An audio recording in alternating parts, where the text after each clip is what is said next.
ವೈಷ್ಣವ್ ಪಾಪ ಬೇಯ್ಕೊಂಡಾನೆ ಉಣ್ಣೆ ಅಂತ. ನಮಸ್ಕಾರ. ನಾವು ಇವತ್ತು ಸೀಗಳಿ ಲೇಕಲ್ಲಿ ಇದ್ದೀವಿ. ಈ ಕೈಟ್ ಮಾಂಜ ಅನ್ನೋದು ಅಂದರೆ ನೀವು ಗಾಳಿಪಟ ಬಿಡಬೇಕಾದ್ರೆ ಮಾಂಜ ಥ್ರೆಡ್ಡು ಉಪಯೋಗಿಸೋದ್ರಿಂದ ಎಷ್ಟು ಅನಾಹುತ ಆಗುತ್ತೆ ಅನ್ನೋದಕ್ಕೆ ಇಲ್ಲೊಂದು ಬೆಸ್ಟ್ ಎಕ್ಸಾಂಪಲ್ಲು. ಇದಕ್ಕೆ ಮುಂಚೆ ಸುಮಾರು ಈ ಥರ ಬರ್ಡ್ಸ್ಗೆ ಹರ್ಟ್ ಆಗಿದ್ದನ್ನ ನಾವು ವಿಡಿಯೋ ಮಾಡಿದ್ದೀವಿ. ಇವತ್ತು ಸೀಗಳಿ ಲೇಕಲ್ಲಿ ಇದು ನೋಡಿ,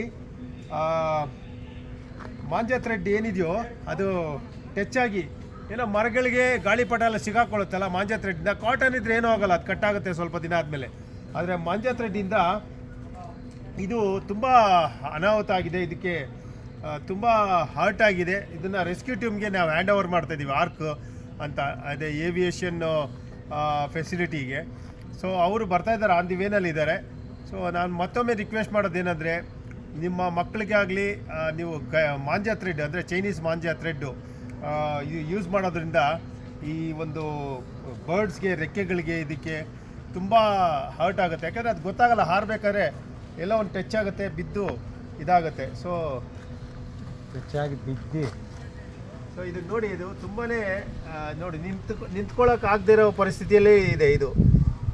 ಸೊ ದಯವಿಟ್ಟು ಇದನ್ನ ಬಗ್ಗೆ ಕಾಳಜಿ ವಹಿಸಿ ನಮ್ಮ ಬರ್ಡ್ಸ್ನ ಕಾಪಾಡಿ. ನಮಸ್ಕಾರ.